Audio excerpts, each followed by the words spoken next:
Hey guys, and welcome to episode 2 of the Ballistic podcast on the ball. This time with 100% more webcam, I managed to find a way to get it to work. And of course, it's not just me. Our guest this time is going to be Gregan, the coach of Team Vitality, the world champions. Gregan, how you doing? Hello, I'm very good, thank you. And yourself? Yeah, not too bad, mate. I'm just going to crack straight on with the questions, if that's all right. So starting off, I guess the elephant in the room. How did it feel winning the World Series or World Championships? Oh. See, this is still something I'm not sure how to describe. It's such an indescribable feeling in the sense of it was a mixture of relief that we'd done it, like all that work had finally come to a conclusion. Confusion as to what was next, because normally you're at an event and it's always like, what's next, what's next, what's next? And then suddenly there was nothing next except for a few like media things. So that was kind of like relief and confusion as what we doing. And then there was also just this overwhelming joy, which is everyone expresses overwhelming happiness in their own way, and I still haven't quite worked out what my way is. Obviously, some people cry, some people get very affectionate in the way they are. So, for example, I think for me, I'm quite a hugger, but also I'm quite like passionate mover. Some people have seen the video. I got up and just fist pumped everywhere. So I think a combination of those two, but I don't know how to quite let them out. And then the whole loss for words thing, I didn't know that was an actual thing until I was there and people were talking to me, and I was like, I don't know what to say. And so yeah, it was just all of those feelings combined. And then also, last little thing is it was quite frustrating at first because I couldn't join the players straight away. And the first thing I wanted to do was just go over and congratulate them, which we had to wait like 5-10 minutes to do that.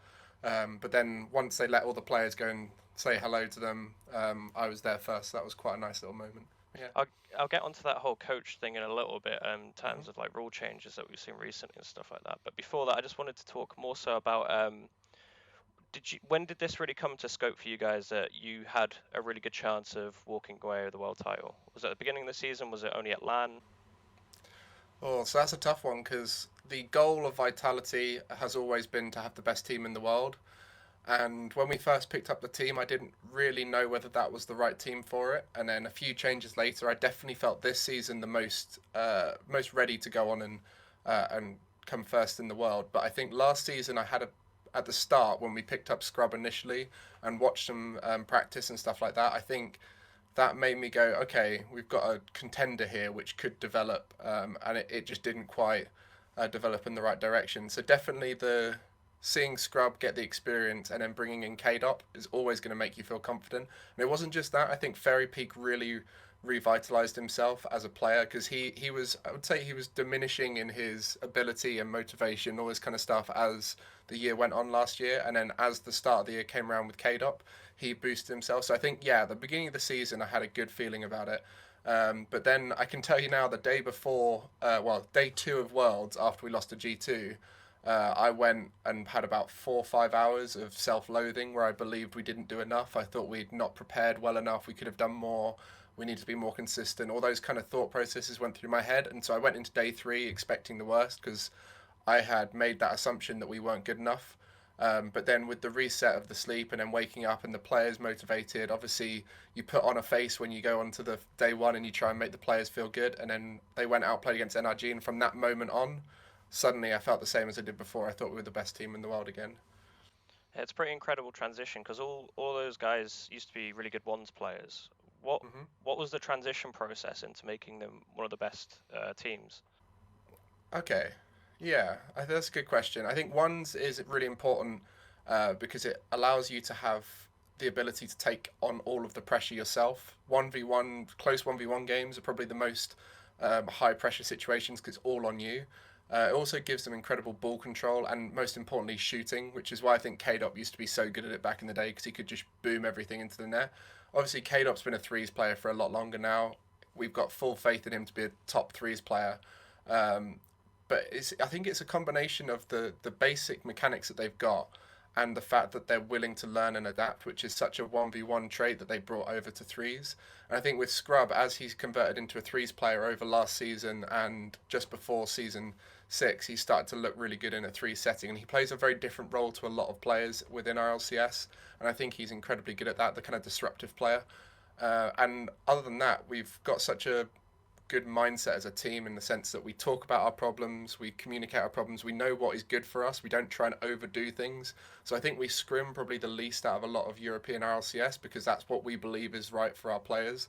And they're incredibly hardworking. They had some of the most hours in Rocket League and RLCS. They had, KDOP and Scrub stream the most out of a lot of Rocket League players. They're putting so much more work into their Rocket League career than many other players, and I think hard work has brought out the best in them. And I think they had a joint goal of KDOP wanted to win again. Obviously, he knows what it feels like, and he wanted to win with Fairy Peak. And both Fairy Peak and Scrub had this real drive to be the best team in the world, and I think that was the driving force behind it all. And it all just comes back from their 1v1 history and their individual drive to try and be the best of what they can be. So that's where I think the 1v1 has come in. Now they're just threes players who can do well in ones. So you guys have climbed the mountain. You've got to the top. You've got the notch on the belt now. You've come away with the world title. Hmm. How does that reflect into going into next season? So obviously you're not going to have a target on your back necessarily, but you are going to be the team to beat. How do you deal with that pressure? Is there more pressure now? Is there less pressure?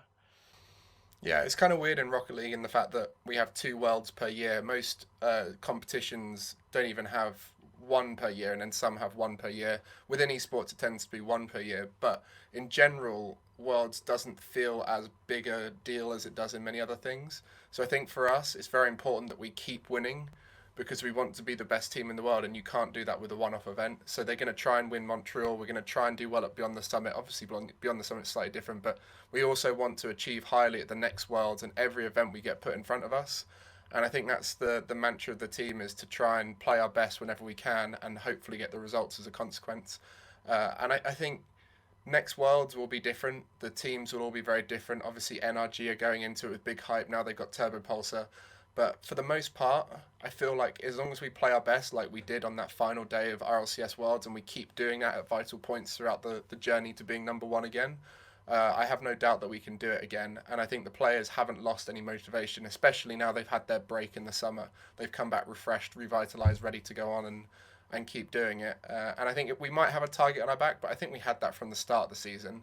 And if anything, I think it played into our favour because a lot of people overestimated us and gave us way too much respect during league play. And it meant that we got a lot of easier wins over teams that probably should have been able to compete a lot better with us. And I think now time has gone on, people have realised we're not as godlike as we were expected to be. And so I think we got a lot of easier wins during RLCS league play due to other teams underperforming, which will happen less and less as time goes on. So we talked a lot about Vitality, but I wanted to more get into you, one of the men behind the magic. Hmm. So you started off in the Rocket League scene. I think it's fair to say as more of a talent-based person, correct? Like you were doing I Yeah, Series and that sort of thing as an on-screen personality. Like that's I think yeah, that's how we first met, right? But yeah. I was commentator before. Yeah. yeah, and what sort of decided what ticked in your brain that made you want to switch from being a talent to now being a coach behind one of the team? Yeah, it's an interesting story, and I will just clear one thing up. Is a lot of people think of me as a coach, whereas I was originally employed as a manager. Now I am manager and coach, but my job that I took on at Vitality was definitely manager and no coaching at all. So to start things off, commentary was it seemed like an easy route for me because I used to do public speaking in Minecraft back in the day and science, and I've always been one of those people who like to do public speaking. And then at an Insomnia Gaming Festival, I guest commentated, went down that route. Commentary seemed like the right place, and I was doing all right. I think I was number three European caster in a lot of people's eyes, behind Shogun and Johnny Boy. Whenever there was three, it was always pick me up in there. Otherwise, I'd try and get Johnny and Shogun most of the time. And then did a few Gfinity Elite Series, did Insomnias, but the main thing I did was I went out and hosted Clash Royale in I think it was summer of 2017. This might seem completely random, but the reason why that's important is that's where I met Vitality. I met White Penguin, who's the social media manager, I think his job is now. He's always switching around. And he was out there looking after one of the players. And I said, hey, if you want to get into Rocket League, I'll help you scout the team, get in contact with the team, and get you into the scene. And then about a month after that event, they contacted me. I helped them scout. I also connected them with Gfinity so they could get involved in the Elite Series. And I did all of this, and I feel like I did a pretty good job. And consequently, they went, hey, we need a manager for this team. And I think it was just the right timing because I had been offered management coaching roles elsewhere and I kind of declined them because I wanted to carry on with the commentary route. But they gave me a really good offer, and it also was around the same time as the season 4 RLCS talent was announced, where they brought on two new North American talent, maybe even three, who had never done a Worlds, never done a big LAN event before. And one of the main reasons I'd been told I wasn't going to get involved in RLCS, other than the logistical nightmare of getting Europeans involved, which we all know about, was because I didn't have enough experience. And I think that was a real kick in the teeth where I went, okay, they're willing to get more North Americans involved who haven't got anywhere near as much experience as I do. This is clearly a point where they're saying we're not going to be offering you a long-term sustainable job within commentary in Rocket League. And at the same time, I wasn't interested in the Clash Royale as much as I was when I started it, and it just seemed the right time to move down a different route.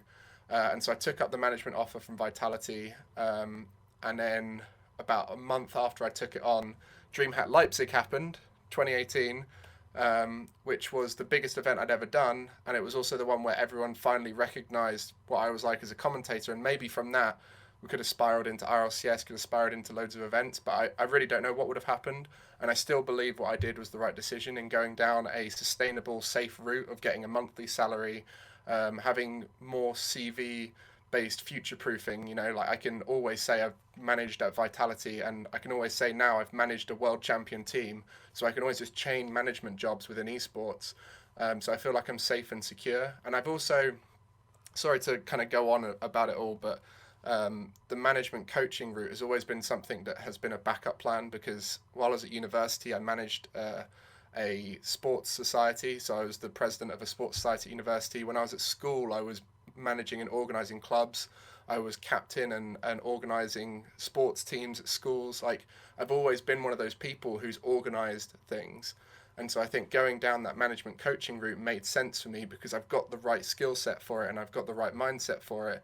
And I think probably for me, I'm a better manager coach than I would have been commentator, no matter how much people might think otherwise because they don't see the management work, obviously. Anyway, that was a long story, but that explains pretty much the full route of how I got into esports, how I transitioned from commentator host role into the management role, and why Vitality was the one I went for, just because the timing was just perfect, really. Okay, getting more into the coaching, a lot more recent developments. There's been a bit of a switch in the DreamHack rulebook, so coaches can stand behind players during games and talk to them in between games. Yeah. Can you explain to the viewers at home why that's such an important change? Because obviously I'm from CS Dota, I get it, but like Rocket League, it's a new thing we're seeing. Why is it so critical? Why is it such a great improvement? Well, firstly, I'd like to say thank you to CJ, D-Pants, and the whole DreamHack team, because they've been working for a while trying to get this to be a possibility, because they really like the idea of having commentators, not commentators, but coaches behind the players. And to be honest, it probably should have happened sooner within Rocket League. It happened in the Gfinity Elite Series and was a huge factor there for a lot of teams. And the reason why it's so important is, firstly, these players are young. They're very inexperienced in competing, even though within Rocket League they're hugely experienced, right? But to have so much pressure on, for example, let's just talk about Scrub, for example. He's 16 years old. He's on a stage competing in Rocket League. Now he's a bit of a phenomenon where he can be comfortable on stage. But imagine any 16-year-old having to compete on stage with thousands of people watching and that pressure to then have to between games talk amongst themselves to make them feel good. It's so difficult. If they lose a game, that can break a series, which is why I think we see so many sweeps against teams that are talented, because once they get down, it completely affects their gameplay. Whereas you send a coach on there, we're going to have a lot closer series. We're going to have a lot more consistency with players because you've got that coaching figure there to kind of support them. Even if it's just saying, don't worry, you're doing great, keep it up, or whether it's saying, this is what they're doing, we can counter that with a little bit of this. And Rocket League isn't particularly tactical like some other games you mentioned, CSGO, Dota, etc. But to have that person just to give you a little eye-opening moment, or just to say, hey guys, we're chasing a bit too much, calm it down, like take your time, maybe even like pointing out where they're defending a bit more. Those kind of little things can just improve the consistency, improve the level of the players. And also, every other setting other than on stage, these players have a coach figure around them. When we compete in qualifiers, when we compete in RLCS league play, when we compete in the player areas at DreamHack, I am there to communicate with them. So why is the stage the only environment where we don't have that, where there's the most pressure, there's the most eyes watching?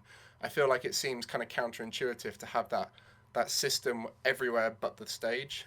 So this could be a huge development, and also Montreal be the first chance to have it in modern Rocket League in the Rocket League circuit.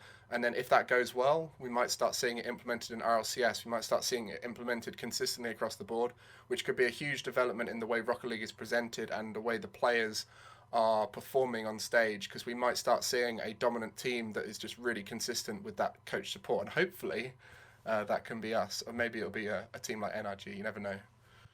Thank you. That was a really in-depth answer. Thank you for that.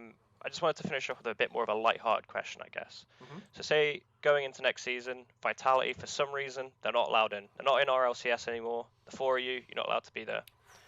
Who are your favourites? This look on your face then. Who are your favourites going in from EU and NA?